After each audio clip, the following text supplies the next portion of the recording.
Having a dream about Lemmy Kilmister and being inspired to create an album as a homage and trying to explain how no one can fill Lemmy's shoes is a fantastic reason to create an album and lends a great basis on High on Fire's 8th full album.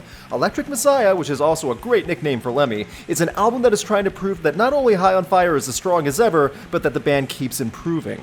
Since 1998, this three-piece California metal band, headed by Matt Pike and only having a few lineup changes, has been a reliably strong name in the heavy metal world. The stoner metal vibe is as strong as the heavy side in High on Fire sound, which makes sense as there is many obvious Sleep comparisons to be made when you hear the music.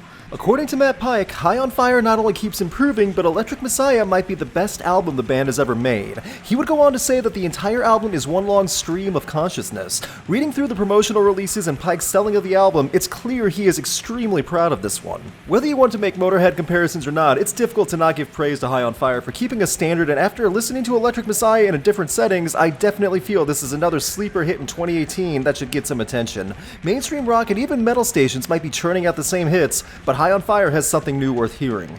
The opening notes off the first track, Spewed from the Earth, are the exact tone you need to get familiar with. The speed, the drum hits, the riffs, the growling, this is not only what defines High on Fire, but you will hear this through Electric Messiah. The following mammoth track, Steps of the Ziggurat House of Enlil, is a rock opera of two gods fighting over power, which leads to the title track where Lemmy would be proud.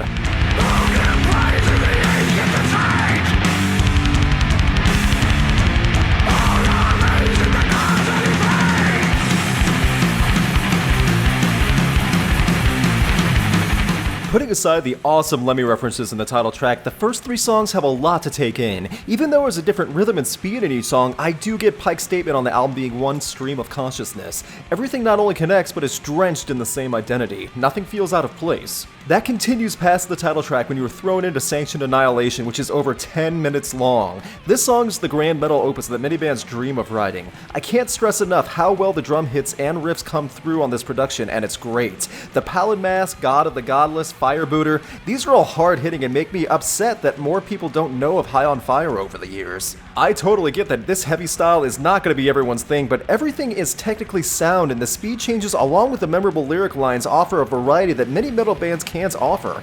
As you listen through Electric Messiah, you'll find yourself being sucked in until you are turning the volume up so loud that your neighbors are filing a noise complaint.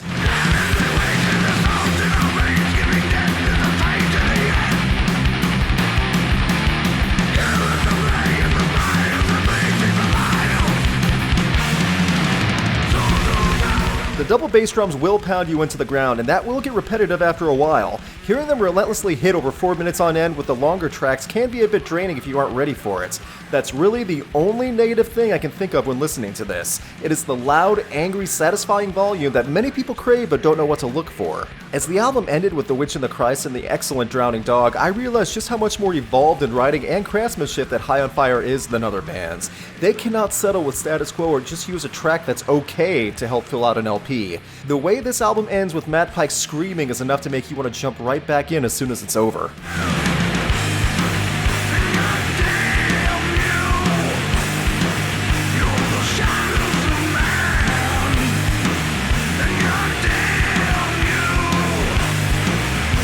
I don't know if Electric Messiah is the best album High on Fire has ever done, but I can still say after this many years, they still know how to deliver something fierce. Electric Messiah is a step up from Luminiferous, and I can't believe I'm saying this, but this many years later, 8 albums in, and they still refuse to phone anything in.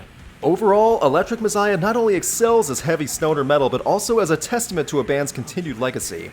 Any fan of High on Fire in the past will enjoy this immensely, and anyone who is looking for something loud and pounding will find a new go-to album.